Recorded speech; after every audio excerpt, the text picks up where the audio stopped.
Hello, everybody. My name is Sir Raphael, and I'm here to teach you environmental studies. Now, everybody, take out your Wonder World Environmental Studies Book 3, and we shall continue Lesson 2, Our Body. And let us turn to page 13, the ears. We have previously covered the eyes. Now, everybody, let us begin reading. Ears. We hear different sounds with our ears, loud and soft. For example, music on the television or the sound system, honking of cars, chirping of birds, ringing of the telephone, and laughter of children playing. How do we hear? Sound waves enter the ear through the ear canal. These waves strike against the eardrum. The eardrum moves three tiny bones inside the ear. The waves get carried from the bones to the brain. When the waves reach the brain, we can hear. All right, stop. So, how exactly is it that we hear sounds? Now, we all know that we hear sounds with our ears.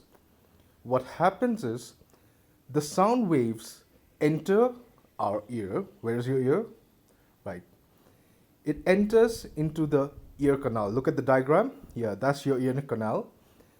And when the sound waves hit the eardrum, then the waves have to reach the brain, and then we can hear the sound. That is how hearing works. Right, let us move on. People might have problems in hearing when they grow old. We must speak to such people in a louder voice. We must be patient with them and should not get angry if they cannot hear us. They might also use a device called hearing aid. It makes the sound louder to a person who has difficulty in hearing. Stop there. Now, how many of you have grandparents or seen your grandparents have while talking to them, do they have hearing problems? Do you have to speak louder to your grandparents or other senior citizens you may have come across? Yes, at times the senior citizens have problems hearing. So you may have to speak a little louder to senior citizens with hearing problems, or not necessarily senior citizens as well. Other people can also have hearing problems. Right. Now, people with hearing problems sometimes use hearing aids. Look at the picture. Can you see the picture? Yes, that is a hearing aid. It helps people with hearing problems, and that is what they use so that the ear can receive sounds better and overcoming these problems they have in hearing. Now, let us continue. People who cannot hear clearly are called deaf or hearing impaired. Look at the word hearing impaired, IMPARED. People who have been born deaf, completely deaf, are often unable to speak. They use they communicate using various gestures and signs. This is called sign language. Now, has anybody seen a deaf person? Have you ever come across a deaf person? If you have, deaf people cannot speak. So what they do is they communicate with their hands using sign language. That's right. Now, continuing with the nose.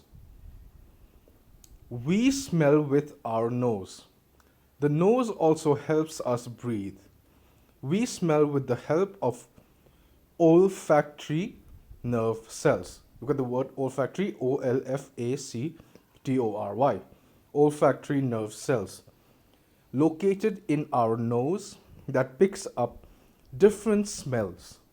They send messages to the brain that tells us whether a smell is pleasant or unpleasant. When we suffer from cold, the sense of smell may not work properly as our nose is blocked. Have you ever had a cold? Who has had a cold? If you have had a cold, then you will notice that you cannot smell things properly. Right? Your nose is blocked. So what happens is all the different smells in the world we come across have to enter through our nose, and then we we can tell whether the smell is a good smelling or bad smelling with the help of our olfactory nerve cells located in our nose. Look in the diagram. Yes, those are our olfactory nerve cells. They help us to determine what kind of smells we are smelling. Very good. Now, on to the next. Tongue. The tongue helps us taste the food we eat. There are small taste buds on the tongue that detect the taste of anything we eat. Most taste buds catch several tastes. However, there are special areas on the tongue that can detect one kind of taste more than any other. These tastes are sweet, salty, sour, and bitter. That's right. The tongue also helps us to move the food in the mouth and swallow it. It helps us to talk too. Now look at your tongue. There are different areas of the tongue that helps us taste sweet, salty, sour, and bitter. Look at the sides of the tongue. Yes, they help us taste sour. And the tip of the tongue helps us taste sweet. The tip of the tongue helps us taste salty. And a little inside of that, the tongue helps us taste sweet. And on the inside of the tongue, we taste bitter. There are different areas with which we taste the different tastes of food. Now, the tongue also helps us move the food in our mouth and helps us swallow our food. And the tongue also helps us to talk. That's right. Now, moving on. The skin. The skin covers our whole body and helps us feel. Babies and children have smooth skin, but old people have wrinkled skin. If we touch a hot oven or an ice tray, the skin helps us to feel the hot or the cold sensation. So, what does the skin help us do? It helps us to feel either hot or cold, right? When have you ever touched a cup of hot tea? Yes, you can tell that the cup is hot when your skin comes into contact with the cup, or you can tell if the thing you're drinking is cold if you touch the glass and the glass is cold. We feel hot and cold with our skin. Yes. Now, the skin also helps to keep the body cool. Now, this is the end of the second lesson.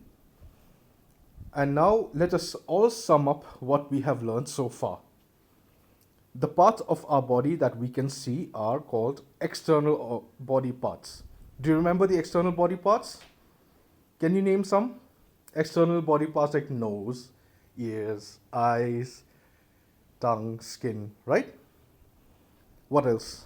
The parts of our body that we cannot see are called internal body parts. What are some internal body parts?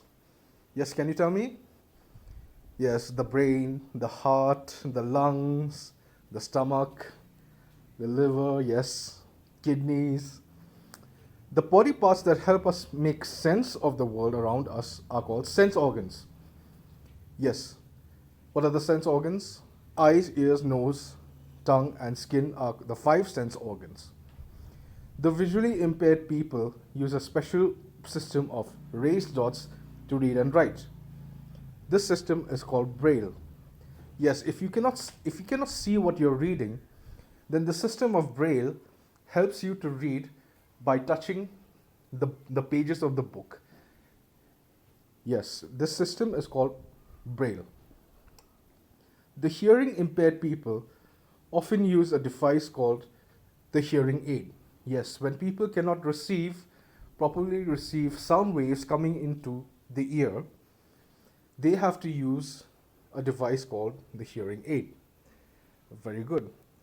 Now, for homework, I would like you to do the exercises on page 16 and 17, right? A, B, C, D, and E. Right. Thank you for joining me on this lesson. My name is Sir Raphael, and I will see you next week. Okay, bye.